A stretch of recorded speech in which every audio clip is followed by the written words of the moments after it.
ਸਤਿ ਸ਼੍ਰੀ ਅਕਾਲ, ਸਵਾਗਤ ਹੈ ਸਾਰੇ ਹੀ ਦਰਸ਼ਕਾਂ ਦਾ। ਪੰਜਾਬ ਇਸ ਵੇਲੇ ਵੇਖ ਰਹੇ ਹੋ ਤੁਸੀਂ ਤੇ ਮੈਂ ਹਾਂ ਗਗਨਦੀਪ ਸਿੰਘ। ਸਭ ਤੋਂ ਪਹਿਲਾਂ ਰੁਕ ਕਰਦੇ ਹਾਂ ਪੰਜਾਬ ਦੀ ਵੱਡੀ ਖਬਰ ਦੇ ਵੱਲ। ਪੰਜਾਬ ਦੇ ਵਿੱਚ ਕਿਸਾਨੀ ਸੰਘਰਸ਼ ਦਾ ਦੂਜਾ ਪੜਾਅ ਚੱਲ ਰਿਹਾ ਹੈ, ਭਾਵ ਕਿ ਹੁਣ ਕਿਸਾਨਾਂ ਦੇ ਵੱਲੋਂ ਦਿੱਲੀ ਚਲੋ ਦੇ ਅੰਦੋਲਨ ਦਾ ਨਾਰਾ ਦਿੱਤਾ ਗਿਆ ਹੈ ਤੇ ਅੱਜ 27 ਤਰੀਕ ਹੈ, ਭਾਵ ਦਿੱਲੀ ਚਲੋ ਦੇ ਨਾਰੇ ਦੇ ਤਹਿਤ ਅੱਜ ਦੂਜਾ ਦਿਨ ਹੈ। ਸੋ ਕਿਸਾਨੀ ਸੰਘਰਸ਼ ਦੇ ਵਿੱਚ ਅੱਜ ਮਾਝੇ ਦੇ ਇਲਾਕੇ ਦੇ ਕਿਸਾਨਾਂ ਦਾ ਦਬਦਬਾ ਵੇਖਿਆ ਜਾਣਾ ਹੈ, क्योंकि बीते दिन ही पंजाब के बाकी किसान गुजर चुके ने जो सील किए गए सी बार्डर, उन्होंने रुकावटों खत्म करते पंजाब के किसान हरियाणे के विच दाखिल हो गए सी, जिस तो बाद हुण किसानों का अगला पड़ाव दिल्ली होवेगा ते किसान जथेबंदियां उम्मीद है कि अज शाम तक वो दिल्ली पहुंच सकदियां ने। पंजाब के हर हिस्सों के विचों अजिहे किसानों के जमावड़े वेखण नूं मिल रहे हैं, जिथे किसान संघर्ष के विच बजुर्गों तो लैके बच्चे जवान हर एक उम्र का व्यक्ति नज़र आ रहा है, जिन्हों के वलों लंगर पानी की सेवा भी की जा रही है। किसानों के हर तरह की जरूरत पूरी करने के लिए किसान जथेबंदियों के वलों हर प्रबंध किए गए हैं। पिंडों के विचों भी किसानों के लिए खाण पीण का समान पहुँच रहा है। जे हरियाणे की गल करिए तो हरियाणे के विच किसानों के वलों पंजाब वाले किसानों के लिए लंगर प्रशादा भी तैयार किया गया। सो ये पंजाब के किसानी संघर्ष दी खास तस्वीरां ने जो तुहानूं विखा रहे हैं। भावें 30 जथेबंदियां दूजियां ਵੱਖ-ਵੱਖ ਕੰਮ ਕਰ ਰਹੀਆਂ ਨੇ, ਜਿਨ੍ਹਾਂ ਦੇ ਸਾਡੇ ਇਲਾਕੇ 'ਚ ਯੂਨਿਟ ਆ। ਅਸੀਂ ਸਾਰੇ ਮੁਲਾਜ਼ਮ ਮਜ਼ਦੂਰ ਜਥੇਬੰਦੀਆਂ ਇਹਨਾਂ ਦੀ ਮਦਦ ਕਰ ਰਹੇ ਹਾਂ ਔਰ ਅਸੀਂ ਖੁਦ ਵੀ ਜਿਹੜੇ ਕਿਸਾਨਾਂ ਦੇ ਧੀਆਂ ਪੁੱਤਰ ਆ, ਅਸੀਂ ਪਿੰਡਾਂ ਵਿੱਚ ਜਥੇਬੰਦੀਆਂ ਬਣਾ ਕੇ ਇਸ ਸਮੇਂ ਡਟੇ ਹੋਏ ਹਾਂ। ਕੱਲ ਅਸੀਂ ਜਦੋਂ ਦਿੱਲੀ ਨੂੰ ਚੱਲੇ, ਇਹਨਾਂ ਨੇ ਰੋਕ ਦਿੱਤਾ। ਰਾਤ ਇੱਥੇ ਅਸੀਂ ਰੁਕ ਗਏ। ਸਵੇਰੇ ਅਸੀਂ ਫੇਰ ਆਪਦੇ ਹੋਰ ਸਾਥੀਆਂ ਨੂੰ ਅਪੀਲ ਕੀਤੀ। ਸਾਡੇ ਹੋਰ ਵੀ ਸਾਥੀ ਪਹੁੰਚੇ। ਅੱਜ ਮਲੋੜ ਤੋਂ ਅਸੀਂ 7-8 ਗੱਡੀਆਂ ਲੈ ਕੇ ਇੱਥੇ ਪਹੁੰਚੇ ਹਾਂ, ਜਿਹਦੇ ਵਿੱਚ ਅਸੀਂ 50-60 ਸਾਥੀ ਪਹੁੰਚੇ ਹਾਂ ਔਰ ਅਸੀਂ ਕੇਂਦਰ ਸਰਕਾਰ ਦੀ ਇਸ ਕਾਰਵਾਈ ਦੀ ਬਹੁਤ ਨਿੰਦਾ ਕਰਦੇ ਹਾਂ। ਹਿੰਦੁਸਤਾਨ ਦੇ ਵਿੱਚ ਪਹਿਲਾਂ ਵੀ ਦਿੱਲੀ 'ਚ ਮੁਜ਼ਾਹਰੇ ਹੁੰਦੇ ਰਹੇ, ਖੁਦ ਮੋਦੀ ਸਰਕਾਰ ਬਣਨ ਤੋਂ ਪਹਿਲਾਂ ਵੀ ਮੁਜ਼ਾਹਰੇ ਹੋਏ, ਅੰਨਾ ਹਜ਼ਾਰੇ ਦੇ ਮੁਜ਼ਾਹਰੇ ਹੋਏ ਔਰ ਉਹਦੇ ਵਿੱਚੋਂ ਆਪ ਦੀ ਜਦੋਂ ਦਿੱਲੀ ਸਰਕਾਰ ਬਣੀ ਉਦੋਂ ਪਹਿਲਾਂ ਵੱਡੇ ਮੁਜ਼ਾਹਰੇ ਹੋਏ, ਪਰ ਕਿਸੇ ਸਰਕਾਰ ਨੇ ਕਦੀ ਇਸ ਤਰ੍ਹਾਂ ਨਹੀਂ ਸੀ ਰੋਕਿਆ। ਇਹ ਬੜਾ ਵੱਡਾ ਜਿਹੜੀ ਘਿਨਾਉਣੀ ਕਾਰਵਾਈ ਕੀਤੀ ਆ ਮੋਦੀ ਸਰਕਾਰ ਨੇ ਤੇ ਖੱਟੜ ਸਰਕਾਰ ਨੇ। ਅੱਜ ਸਿਆਸੀ ਪਾਰਟੀਆਂ ਨੂੰ ਆਪਦਾ ਆਧਾਰ ਖੁਰਦਾ ਦੀਦਾ ਔਰ ਜਿਹੜੀਆਂ ਸਿਆਸੀ ਪਾਰਟੀਆਂ ਨੂੰ ਪਤਾ ਲੱਗ ਗਿਆ ਵੀ ਲੋਕ ਖੜੇ ਹੋ ਗਏ ਨੇ, ਇਸ ਕਰਕੇ ਲੋਕ ਅੱਜ ਹਿੰਦੁਸਤਾਨ ਦੀਆਂ ਕਿਸਾਨ ਜਥੇਬੰਦੀਆਂ ਨਾਲ ਖੜੇ ਹੋ ਗਏ ਆ ਔਰ ਲਗਭਗ ਸਾਰੇ ਸਟੇਟਾਂ 'ਚੋਂ ਅੱਜ ਰਾਜਸਥਾਨ 'ਚੋਂ, ਮੱਧ ਪ੍ਰਦੇਸ਼ 'ਚੋਂ, ਯੂਪੀ 'ਚੋਂ, ਹਰਿਆਣੇ 'ਚੋਂ ਪੰਜਾਬ ਦਾ ਕਿਸਾਨ ਜਾਗ ਪਿਆ। ਦੱਖਣ ਭਾਰਤ ਦੇ ਕਿਸਾਨ ਤਾਂ ਨਹੀਂ ਪਹੁੰਚ ਸਕੇ ਕਿਉਂ ਇਹਨਾਂ ਰੇਲਾਂ ਬੰਦ ਕਰਤੀਆਂ, ਇਹਨਾਂ ਪੰਜਾਬ 'ਚੋਂ ਵੀ ਰੇਲਾਂ ਬੰਦ ਕੀਤੀਆਂ ਹੋਈਆਂ ਨੇ। ਇਸ ਕਰਕੇ ਅੱਜ ਜਿਹੜਾ ਉੱਤਰੀ ਭਾਰਤ ਦਾ ਕਿਸਾਨ ਸਾਰਾ ਉਹ ਦਿੱਲੀ ਵੱਲ ਨੂੰ ਕੂਚ ਕੀਤਾ। ਉਹ ਭਾਵੇਂ ਦਿੱਲੀ ਪਹੁੰਚਿਆ, ਭਾਵੇਂ ਰਸਤੇ 'ਚ ਆ, ਭਾਵੇਂ ਉਹ ਸੜਕਾਂ ਤੇ ਆ, ਇਸ ਕਰਕੇ ਉਹ ਲੜਾਈ ਲੜ ਰਿਹਾ। उधर किसानी संघर्ष के दरम्यान ट्विटर जंग चल रही है, जिस दे विच पंजाब के मुख मंत्री के वलों ट्वीट किया जाता है, उस तो बाद जवाब के विच हरियाणा के मुख मंत्री मनोहर लाल खट्टर के वलों जवाब दिता जाता है। सो ये ट्विटर जंग लगातार जारी है तो इसी के दरम्यान पंजाब के मुख मंत्री कैप्टन अमरिंदर सिंह के वलों अपने फेसबुक पेज के उत्ते एक पोस्ट पाई गई है, जिस पोस्ट के विच उन्होंने लिखा है कि किसानों के शांतमई धरने प्रदर्शन करने का उन्होंने हक है, उन्होंने नाल धक्का ना किया जाए। इस पोस्ट के विच लिखदे मुख मंत्री ने कहा है कि पंजाब दे विच तकरीबन 2 महीनों तो किसान बिना किसी समस्या के शांतिपूर्वक विरोध प्रदर्शन कर रहे हैं।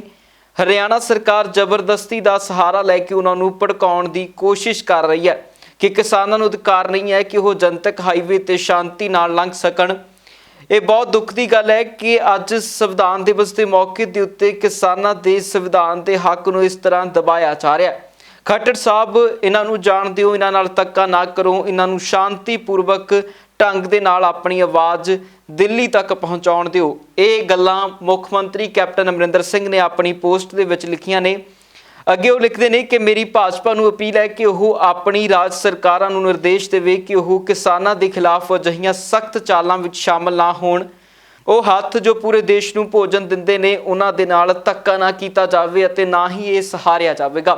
ਸੋ ਅਜਿਹੀ ਪੋਸਟ ਹੈ ਜੋ ਪੰਜਾਬ ਦੇ ਮੁੱਖ ਮੰਤਰੀ ਕੈਪਟਨ ਅਮਰਿੰਦਰ ਸਿੰਘ ਦੇ ਵੱਲੋਂ ਆਪਣੇ ਸੋਸ਼ਲ ਮੀਡੀਆ ਪੇਜ ਦੇ ਉੱਤੇ ਕੀਤੀ ਗਈ ਹੈ, ਜਿਸ ਦਰਮਿਆਨ ਹੁਣ ਉਹਨਾਂ ਨੇ ਕਿਸਾਨੀ ਸੰਘਰਸ਼ ਨੂੰ ਸ਼ਾਂਤਮਈ ਦੱਸਦੇ ਹੋਏ ਉਹਨਾਂ ਦੇ ਨਾਲ ਧੱਕਾ ਨਾ ਕਰਨ ਦੀ ਅਪੀਲ ਕੀਤੀ ਹੈ। ਉਧਰ ਅਗਲੀ ਖਬਰ ਦੇ ਵੱਲ ਵਧਦੇ ਹਾਂ। ਸੁਖਪਾਲ ਸਿੰਘ ਖਹਿਰਾ, ਸੁਖਦੇਵ ਸਿੰਘ ਢੀਂਡਸਾ, ਜਥੇਦਾਰ ਰਣਜੀਤ ਸਿੰਘ ਤਲਵੰਡੀ ਅਤੇ ਹੋਰ ਕਈ ਸਿਆਸੀ ਆਗੂਆਂ ਨੂੰ ਦਿੱਲੀ ਪੁਲਿਸ ਨੇ ਬੀਤੇ ਦਿਨ ਹੀ ਹਿਰਾਸਤ ਦੇ ਵਿੱਚ ਲੈ ਲਿਆ ਗਿਆ ਸੀ, ਕਿਉਂਕਿ ਇਹ ਪਿੰਡਾਂ ਦੇ ਰਸਤੇ ਤੋਂ ਹੁੰਦੇ ਹੋਏ ਦਿੱਲੀ ਤਾਂ ਜਾ ਪਹੁੰਚੇ, ਪਰ ਜਦੋਂ ਉੱਥੇ ਪ੍ਰਦਰਸ਼ਨ ਕਰ ਰਹੇ ਸੀ ਤਾਂ ਉਸੇ ਦਰਮਿਆਨ ਦਿੱਲੀ ਪੁਲਿਸ ਦੇ ਵੱਲੋਂ ਇਹਨਾਂ ਨੂੰ ਹਿਰਾਸਤ ਦੇ ਵਿੱਚ ਲਿਆ ਗਿਆ ਹੈ। ਹਿਰਾਸਤ ਦੇ ਵਿੱਚ ਲਏ ਜਾਣ ਤੋਂ ਬਾਅਦ ਸੁਖਪਾਲ ਸਿੰਘ ਖਹਿਰਾ ਦੇ ਵੱਲੋਂ ਵੀ ਇੱਕ ਵੀਡੀਓ ਨਸ਼ਰ ਕੀਤੀ ਗਈ ਹੈ, ਜਿਸ ਦੇ ਵਿੱਚ ਉਹਨਾਂ ਕਿਹਾ ਕਿ ਲਗਾਤਾਰ ਧੱਕੇ ਹੋ ਰਹੇ ਨੇ ਜੋ ਬਰਦਾਸ਼ਤ ਤੋਂ ਬਾਹਰ ਨੇ। ਹੋਰ ਕੀ ਕੁਝ ਕਹਿਣਾ ਸੁਖਪਾਲ ਸਿੰਘ ਖਹਿਰਾ ਦਾ, ਉਹ ਸੁਣਦੇ ਹਾਂ। ਸਾਨੂੰ ਝੇਡਾਂ ਕੀਤੀਆਂ ਜਾਂਦੀਆਂ, ਸਾਨੂੰ ਸਬਕ ਸਿਖਾਉਣ ਦੀ ਨੀਤੀ ਨਾਲ ਜਿਹੜਾ ਕੰਮ ਕੀਤਾ ਜਾ ਰਿਹਾ ਇਹ ਸਰਾਸਰ ਗਲਤ ਹੈ। ਚਲੋ ਸਾਨੂੰ ਤਾਂ ਤੁਸੀਂ ਫੜ ਕੇ ਇੱਥੇ ਬਿਠਾ ਲਓਗੇ, ਦੇ ਦਿਓਗੇ ਅੰਦਰ, ਕਿੰਨਿਆਂ ਦੀ ਆਵਾਜ਼ ਰੋਕੋਗੇ ਮੋਦੀ ਸਾਹਿਬ? ਸਾਰਾ ਤਾਂ ਪੰਜਾਬ ਪੌਣੇ 3 ਕਰੋੜ ਆਬਾਦੀ ਸਾਰਾ ਤੁਹਾਡੇ ਖਿਲਾਫ ਇਸ ਵਕਤ ਜਿਹੜਾ ਹੈ ਉਹਦੇ ਜਜ਼ਬਾਤ ਤੁਹਾਡੇ ਖਿਲਾਫ ਹੋਏ ਹੋਏ ਨੇ। ਇਸ ਲਈ ਆਪਣੇ ਗੱਲ ਨੂੰ ਸੁਧਾਰੋ, ਕਿਸਾਨਾਂ ਦੀਆਂ ਹੱਕੀ ਮੰਗਾਂ ਮੰਨੋ, ਜਾਇਜ਼ ਗੱਲਾਂ ਮੰਨੋ।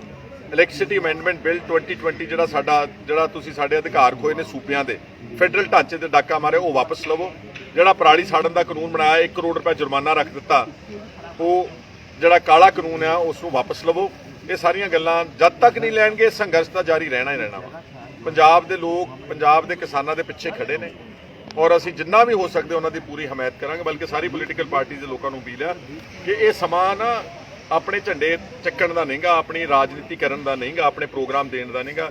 ਜੋ ਵੀ ਪ੍ਰੋਗਰਾਮ ਕਿਸਾਨ ਜਥੇਬੰਦੀਆਂ ਦਿੰਦੀਆਂ ਉਹਨਾਂ ਨੂੰ ਆਪਾਂ ਨੂੰ ਫੁੱਲ ਚੜਾਉਣੇ ਚਾਹੀਦੇ। ਅਸੀਂ ਦਿੱਲੀ ਸਾਡਾ ਇੱਕ ਮਕਸਦ ਇਹ ਆਉਣ ਦਾ ਸੀਗਾ ਕਿ ਇਹ ਨਾ ਕਵੇ ਕੋਈ ਕਿ ਦਿੱਲੀ ਪਹੁੰਚ ਨਹੀਂ ਸਕੇ ਪੰਜਾਬ ਦੇ ਲੋਕ, ਔਰ ਦਿੱਲੀ ਪਹੁੰਚ ਕੇ ਜੰਤਰ ਮੰਤਰ ਤੱਕ ਆਪਣਾ ਗੱਲ ਕਹਿ ਕੇ ਸਾਨੂੰ ਫੜਿਆ ਛੱਡ ਦੇਣਗੇ, ਕੀ ਕਰਦੇ ਨੇ, ਚਲਾਨ ਕਰਦੇ ਨੇ, ਤਿਹਾੜ ਭੇਜਦੇ। That is all ਇਮਟੀਰੀਅਲ। ਸੋ ਇਹ ਗੱਲਾਂ ਤੁਹਾਡੇ ਨਾਲ ਅੱਜ ਸਾਰੀਆਂ ਚਰਚਾ ਕਰਨੀਆਂ ਸੀ। ਤੇ ਹੁਣ ਇੱਕ ਨਜ਼ਰ ਪਰਮਿੰਦਰ ਢੀਂਡਸਾ ਦੇ ਉੱਤੇ ਵੀ ਪਾ ਲੈਂਦੇ ਆ, ਜਿਨ੍ਹਾਂ ਨੇ ਗ੍ਰਿਫਤਾਰੀ ਦੇ ਮੌਕੇ ਦੇ ਉੱਤੇ ਮੀਡੀਆ ਦੇ ਨਾਲ ਗੱਲਬਾਤ ਕੀਤੀ ਹੈ। ਕੀ ਕੁਝ ਕਹਿਣਾ ਪਰਮਿੰਦਰ ਢੀਂਡਸਾ ਦਾ, ਉਹ ਸੁਣਦੇ ਹਾਂ। ਕਿਸਾਨਾਂ ਵੱਲੋਂ ਦਿੱਲੀ ਚਲੋ ਦਾ ਜੋ ਪ੍ਰੋਗਰਾਮ ਦਿੱਤਾ ਗਿਆ ਸੀ ਉਸ ਤਹਿਤ ਸਾਡੇ ਸਾਰੇ ਸਾਥੀ ਦਿੱਲੀ ਪਹੁੰਚੇ ਹੈ ਤੇ ਉਹਨਾਂ ਨੂੰ ਤੁਸੀਂ ਦੇਖ ਰਹੇ ਹੋ ਗ੍ਰਿਫਤਾਰ ਕੀਤਾ ਗਿਆ ਸਾਨੂੰ ਦਿੱਲੀ ਪੁਲਿਸ ਵੱਲੋਂ। ਤੇ ਇਹ ਮੋਦੀ ਸਰਕਾਰ ਦੀ ਪਹਿਲੀ ਹਾਰ ਹੈ, ਕਿਉਂਕਿ ਜਿਸ ਤਰੀਕੇ ਦੇ ਨਾਲ ਕਿਸਾਨਾਂ ਨੂੰ ਪੰਜਾਬ ਤੋਂ ਆਉਣ ਤੋਂ ਰੋਕਿਆ ਜਾ ਰਿਹਾ ਹੈ, ਜਿਵੇਂ ਕਿ ਅਸੀਂ ਹੋਰ ਦੇਸ਼ ਦੇ ਨਾਗਰਿਕ ਹੁੰਦੇ ਹਾਂ, ਸਾਨੂੰ ਸਾਡੇ ਬੁਨਿਆਦੀ ਹੱਕ ਪ੍ਰਦਰਸ਼ਨ ਕਰਨ ਦਾ, ਰੋਸ ਕਰਨ ਦਾ ਖੋਇਆ ਗਿਆ ਤੇ ਕਿਸਾਨ ਪੰਜਾਬ ਦਾ ਕਦੇ ਜਿਹੜਾ ਹੈ ਦਬਿਆ ਨਹੀਂ ਤੇ ਨਾ ਹੀ ਦਬੇਗਾ। ਤੇ ਇਹ ਜਿਹੜੀ ਜਿੱਤ ਹੈ ਇਹ ਅਸੀਂ ਪ੍ਰਾਪਤ ਕਰਕੇ ਹਟਾਂਗੇ। ਤੋਂ ਮੈਂ ਸਾਰਿਆਂ ਦਾ ਧੰਨਵਾਦ ਕਰਦਾ ਜਿਨ੍ਹਾਂ ਨੇ ਇਸ ਲੜਾਈ ਦੇ ਵਿੱਚ ਸਾਥ ਦਿੱਤਾ, ਖਾਸ ਤੌਰ ਤੇ ਸਾਡੀਆਂ ਮਾਤਾਵਾਂ ਭੈਣਾਂ ਜਿਹੜੀਆਂ ਸੜਕਾਂ ਤੇ ਬੈਠੀਆਂ। ਪਹਿਲੀ ਵਾਰ ਹੋਇਆ ਕਿ ਸਾਡੀਆਂ ਮਾਵਾਂ, ਸਾਡੀਆਂ ਭੈਣਾਂ ਘਰਾਂ ਚੋਂ ਨਿਕਲ ਕੇ ਸੜਕਾਂ ਤੇ ਉਤਰੀਆਂ। ਇਹ ਸਭ ਤੋਂ ਪਹਿਲੀ ਜਿਹੜੀ ਨਿਸ਼ਾਨੀ ਹੈ ਜਿੱਤ ਦੀ। ਸੋ ਮੈਂ ਫਿਰ ਸਾਡੇ ਜੋ ਵਰਕਰ ਨੇ ਜਿਨ੍ਹਾਂ ਨੇ ਬੜੇ ਜੋਸ਼ ਦੇ ਨਾਲ ਇੱਥੇ ਰਾਤ ਨੂੰ ਸਾਰੀਆਂ ਔਕੜਾਂ ਦੇ ਬਾਵਜੂਦ ਇੱਥੇ ਪਹੁੰਚੇ ਹੈ, ਸਭ ਦਾ ਧੰਨਵਾਦ ਕਰਦਾ। ਅੱਜ ਜਿਵੇਂ ਤੁਸੀਂ ਦੇਖ ਰਹੇ ਹੋ, ਜਿਵੇਂ ਇੰਦਰਾ ਗਾਂਧੀ ਨੇ ਹਿੰਦੁਸਤਾਨ 'ਚ ਐਮਰਜੈਂਸੀ ਲਾ ਕੇ ਸੰਵਿਧਾਨਕ ਸਾਰੇ ਹੱਕ ਖੋਹ ਲੈ ਗਏ ਸੀ, ਉਸੇ ਤਰੀਕੇ ਦੇ ਨਾਲ ਹੀ ਅੱਜ ਮੋਦੀ ਸਰਕਾਰ ਨੇ 1975 ਦੀ ਐਮਰਜੈਂਸੀ ਦੀ ਯਾਦ ਕਰਾ ਦਿੱਤੀ ਹੈ। ਔਰ ਇਹਨਾਂ ਨੂੰ ਇਹ ਨਹੀਂ ਪਤਾ ਕਿ ਸਮੁੱਚਾ ਹਿੰਦੁਸਤਾਨ ਦਾ ਕਿਸਾਨ ਅੱਜ ਇੱਕ ਪਲੇਟਫਾਰਮ ਤੇ ਆ ਚੁੱਕਿਆ। ਅੱਜ ਤਾਈਂ ਹਿੰਦੁਸਤਾਨ ਦੇ ਇਤਿਹਾਸ ਵਿੱਚ ਸਾਡੀਆਂ ਭੈਣਾਂ, ਮਾਤਾਵਾਂ, ਬੱਚੇ ਔਰ ਬਜ਼ੁਰਗ ਵੀਰ ਕੋਈ ਇਸ ਤਰ੍ਹਾਂ ਇਕੱਠਾ ਨਹੀਂ ਹੋਇਆ ਜਿਸ ਤਰ੍ਹਾਂ ਇਸ ਅੰਦੋਲਨ ਨੂੰ ਸਫਲ ਬਣਾਉਣ ਲਈ ਉਹ ਇਕੱਠੇ ਹੋਏ ਨੇ।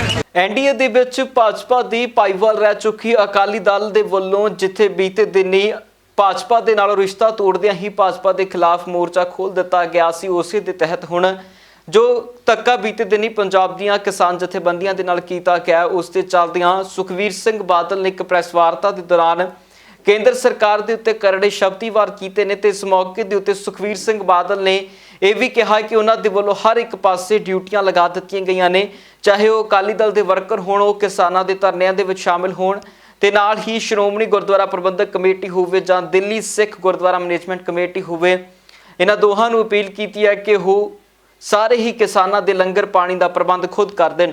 ਸੋ ਅਜਿਹੀਆਂ ਕੋਈ ਖਾਸ ਗੱਲਾਂ ਨਹੀਂ ਜੋ ਪ੍ਰੈਸ ਕਾਨਫਰੰਸ ਦੇ ਵਿੱਚ ਸੁਖਵੀਰ ਸਿੰਘ ਬਾਦਲ ਨੇ ਕੀਤੀਆਂ ਨੇ। ਸਭ ਤੋਂ ਦੋਗਲਾ ਰੋਡ ਕੈਪਟਨ ਅਮਰਿੰਦਰ ਸਿੰਘ ਦਾ ਰਿਹਾ ਹੈ। ਸਹੀ ਬਣੀ ਤੇ ਕੈਪਟਨ ਅੱਜ ਮੁੱਖ ਮੰਤਰੀ ਸੂਬੇ ਦਾ ਹੈ। ਆ ਮੁੱਖ ਮੰਤਰੀ ਮੀਨ ਸਾਡੇ ਪੂਰੇ ਸੂਬੇ ਦਾ ਨੁਮਾਇੰਦਾ ਹੈ, ਸਾਡਾ ਸਾਰਿਆਂ ਦਾ ਮੁੱਖ ਮੰਤਰੀ ਹੈ।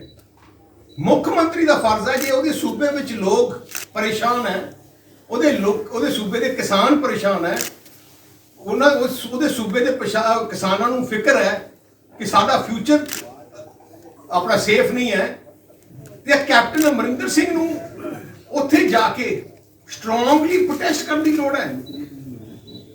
ਕੈਪਟਨ ਸਾਹਿਬ ਕੱਲੇ ਕਿਉਂਕਿ ਉਹ ਤਾਂ ਆਪ ਚੁੱਪ ਕਰਕੇ ਬਹਿ ਗਏ, ਕਿਸਾਨਾਂ ਨੂੰ, ਕਿਸਾਨ ਜਥੇਬੰਦੀਆਂ ਨੂੰ, ਕਿਸਾਨ ਬਜ਼ੁਰਗਾਂ ਨੂੰ, ਕਿਸਾਨ ਮਾਵਾਂ ਨੂੰ ਸੜਕਾਂ ਤੇ ਲਾ ਦਿੱਤਾ ਡਾਂਗਾ ਖਾਣ ਵਾਸਤੇ ਤੇ ਆਪਣੇ ਪਾਣੀ ਦੀ ਵਿਛਾੜਾਂ ਦਾ ਸਾਹਮਣਾ ਕਰਨ ਵਾਸਤੇ।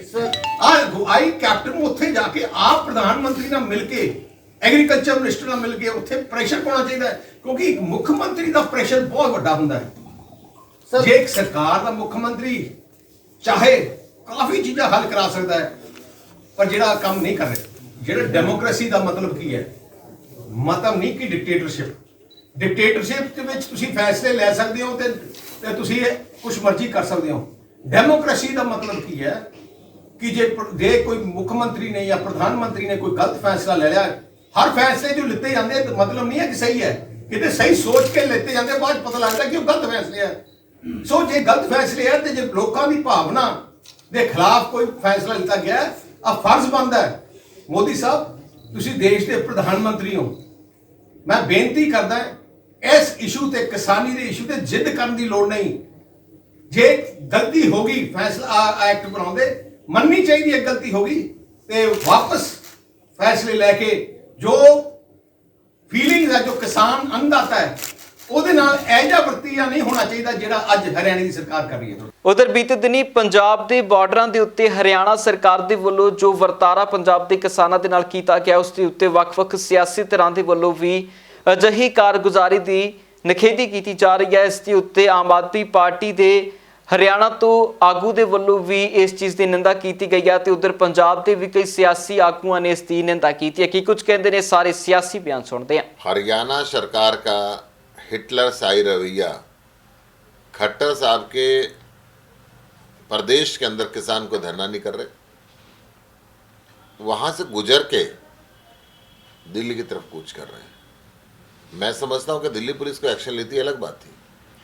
हरियाणा के मुख्यमंत्री इतने अग्रेसिव क्यों हो गए किसानों के प्रति?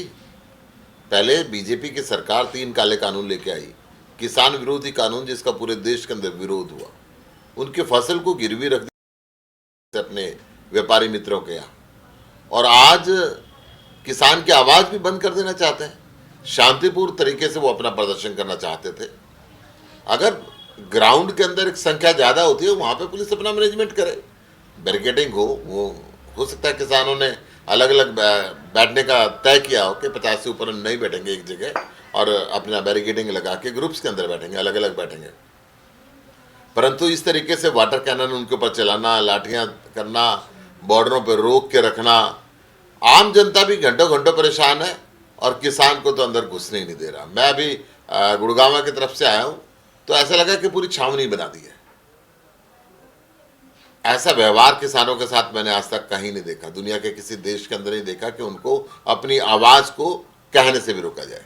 अरविंद केजरीवाल जी जिस दिन ये 3 अध्यादेश लेके आए थे और फिर उनको कानून की शक्ल देके पार्लियामेंट के अंदर गैर कानूनी तरीके से पास किया, उस दिन से पहले से ही किसानों के साथ थे, हैं और रहेंगे। इस तरीके से किसानों के ऊपर ज़बरदस्ती होना, आम आदमी पार्टी इसका घोर निंदा करती है, इस बात का विरोध करती है, क्योंकि किसान ही इस अर्थव्यवस्था को बचाए हुए था। कोरोना के दौरान सब कुछ तबाह हो गया था, उस बीमारी की परवाह ना करते हुए किसान ने दिन रात खेत के अंदर मेहनत की। जब हम लोग घरों के अंदर बंद थे, तब किसान खेत के अंदर काम कर रहा था, और यही वजह थी कि हिंदुस्तान की अर्थव्यवस्था कुछ बच पाई। बहुत हैरानी की गल है कि जिन्ना किसानां ने भारत के सिरों कर्जा उतारिया, जिन्हां ने ठूठे फड़ के धारा 480 समझौते के तहत भखारी बन के अमरीका कोले नंगे पैरी मूँह च घाह पा के गल च पल्लू पा के अनाज मंगते सी। यार वो अनाज मंगणों जिन्हां ने हटाते, अज उन्होंने सड़कों उत्ते रोल रहे हैं। अते वो किड्डे बहादुर है। पहलां उन्होंने देश की लड़ाई लड़ी, फिर उन्होंने पुत्रां धीआं ने बार्डरां ते लड़ाई लड़ी, ते अज तुसीं उन्हां नूं डांगां नाल कुट रहे हैं। और अज संविधान दिवस है, अज संविधान दिवस है। अज दे दिन लोकी मैनूं दस देवे केंद्री सरकार कि संविधान की किहड़ी धारा संविधान दिवस के दिन लगा के सड़कों उत्ते पंजाब दे ते हरियाणे दे ते दूजे सूबे के किसानों नूं दिल्ली तो आउण नूं रोक रहे हैं। कि शर्म की गल नहीं? वाइट हाउस विच मुजाहरा करन जांदे लोग, ट्रंप वेले भी, ओबामा वेले भी, क्लिंटन वेले भी, पर कदे पानी की पछाड़ता कि उन्होंने पानी पेश किया जाता सी पीण नूं, ते तुसीं उन्हां नूं ते डांगा मार रहे हो, तुसीं बेइज्जतियां कर रहे हो। और लानत है, असीं भारत वर्ष माँ बाप, माँ की इज्जत, माँ की चुन्नी, माँ का ਸਨਮਾਨ ਕਰਦਾ ਹੈ। ਅੱਜ ਕਿਸਾਨਾਂ ਦੀਆਂ ਮਾਵਾਂ ਸੜਕਾਂ ਉੱਤੇ ਬੈਠੀਆਂ ਪ੍ਰਸ਼ਾਦੇ ਪਕਾ ਰਹੀਆਂ, ਕਿੰਨੇ ਦਿਨ ਬਹਿਣਾ। ਤੇ ਦੂਜੇ ਪਾਸੇ ਇਸ ਠੰਡ ਵਿੱਚ ਚਾਹੀਦਾ ਤਾਂ ਇਹ ਸੀ ਕਿਸਾਨਾਂ ਨੂੰ ਮਾਣ ਦਿੱਤਾ ਜਾਂਦਾ, ਗਲਾਂ 'ਚ ਹਾਰ ਪਾਏ ਜਾਂਦੇ ਵੀ ਤੁਸੀਂ ਭੁੱਖੇ ਭਾਰਤ ਨੂੰ ਮੰਗਤੇ ਸ਼ਕਲ 'ਚੋਂ ਦਾਨੀਆਂ ਦੀ ਸ਼ਕਲ 'ਚ ਲਿਆਂਦਾ, ਲੇਕਿਨ ਉਹਨੂੰ ਮਾਣ ਕਰਨ ਦੀ ਥਾਂ 'ਤੇ ਠੰਡ ਵਿੱਚ ਪਾਣੀ ਦੀਆਂ ਵਿਛਾੜਾਂ ਸਿੱਟੀਆਂ ਜਾ ਰਹੀਆਂ। ਮੈਂ ਪੁੱਛਦਾ ਕਿ ਹਰਿਆਣੇ ਦੇ ਕਿਸਾਨ, ਉਹਨਾਂ ਨੇ ਕਲੰਕ ਲਾਤਾ। ਸ਼ਾਬਾਸ਼ ਹਰਿਆਣੇ ਦੇ ਕਿਸਾਨੋਂ, ਤੁਸੀਂ ਜਿਹੜਾ ਤੁਹਾਡੀ ਸਰਕਾਰ ਵਿਛਾੜਾ ਮਾਰ ਰਹੀ ਹੈ, ਤੇ ਕੀ ਵਿਛਾੜਾ ਨੇ ਰੋਕ ਲਿਆ ਤੁਸੀਂ? ਉਹਨਾਂ ਨੇ 80-80 ਕੁਇੰਟਲ ਦੇ ਪੱਥਰ ਕਿਸਾਨਾਂ ਨੇ ਜਿਹੜੇ ਪੰਜਾਬ 'ਚੋਂ ਆਏ ਆ, ਉਹਨਾਂ ਨੇ ਜਿਵੇਂ ਪਾਟਿਆ ਹੋਇਆ ਕਾਗਜ਼ ਸੁੱਟ ਦੇਈਦਾ ਐ ਚੁੱਕ ਕੇ ਸੜਕ ਤੋਂ ਬਾਹਰ ਮਾਰੇ, ਰੋਕ ਲਿਆ? ਤੁਸੀਂ ਪਾਣੀ ਦੇ ਵਿਛਾੜਾਂ ਸੁੱਟਦੇ ਸੀ, ਉਹਨਾਂ ਨੂੰ ਉੱਪਰ ਚੜ੍ਹ ਕੇ ਟੂਟੀ ਬੰਦ ਕਰਤੀ, ਰੋਕ ਲਿਆ? ਮੈਂ ਪੁੱਛ ਰਿਹਾ ਕਿ ਅੱਜ ਹਰਿਆਣਾ ਦੇ ਕਿਸਾਨ ਵਧਾਈ ਦੇ ਪਾਤਰ ਹੈ, ਜਿਨ੍ਹਾਂ ਨੇ ਰੋਟੀ ਪਾਣੀ ਪ੍ਰਸ਼ਾਦਾ ਸੇਵਾ ਪੂਰੀ ਮਾਣ ਕੀਤੀ ਹੈ।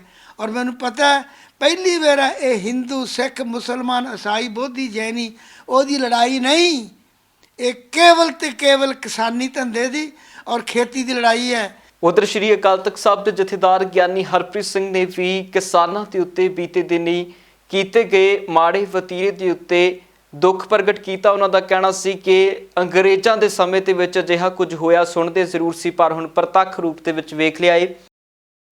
ਅੰਗਰੇਜ਼ ਗੌਰਮੈਂਟ ਜਿਹੜੀ ਹੈ ਉਹ ਲੋਕ ਰੋਹ ਨੂੰ ਦਬਾਉਣ ਵਾਸਤੇ ਬਹੁਤ ਸਾਰੇ ਘਟੀਆ ਕਿਸਮ ਦੇ ਹੱਥ ਕੰਡੇ ਜਿਹੜੇ ਆ ਉਹ ਅਪਣਾਉਂਦੀ ਸੀ,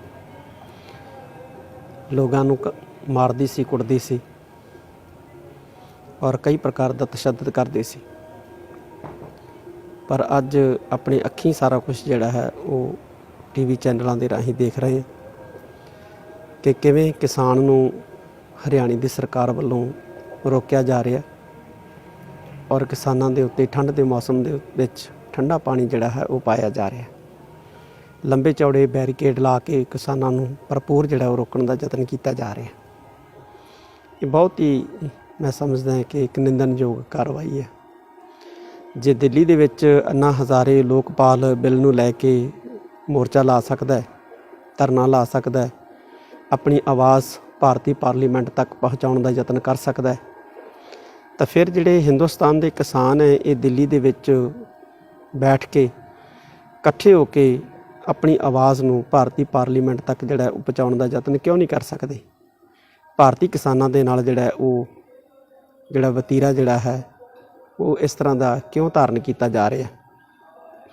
ਇਹ ਜਿਹੜੀ ਲੜਾਈ ਹੈ ਇਹ ਬੀਜੇਪੀ ਸਰਕਾਰ ਬਨਾਮ ਭਾਰਤ ਦਾ ਕਿਸਾਨ ਹੈ, ਚਾਹੇ ਪੰਜਾਬ ਦਾ ਕਿਸਾਨ ਹੈ, ਚਾਹੇ ਹਰਿਆਣੇ ਦਾ ਕਿਸਾਨ ਹੈ, ਚਾਹੇ ਮਹਾਰਾਸ਼ਟਰ ਦਾ ਕਿਸਾਨ ਹੈ, ਚਾਹੇ ਰਾਜਸਥਾਨ ਦਾ ਕਿਸਾਨ ਹੈ, ਤੇ ਚਾਹੇ ਉਹ ਦੱਖਣ ਭਾਰਤ ਦਾ ਕਿਸਾਨ ਹੈ।